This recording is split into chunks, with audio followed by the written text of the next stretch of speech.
This is a kayak drill. Tommy. This is the first day we've ever done it. He's twisting in the water, pushing with the board. And then I'm going to show you how Ben Friedman does it. The excellent use of the core muscles is needed. See how he's turning into a C there? As he pulls down, his butt goes the other way. He's getting his whole board engaged. Here comes first-year swimmer Joe.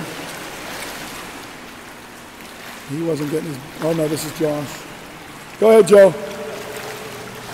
But Josh is also a first-year swimmer. His head is going all the way under. He needs to have a lot more body control. Here comes Joe. Joe's got a lot of strength. Not much finesse yet. He's zigzagging in the lane. Put your head back. We've got to lift the board up over his head.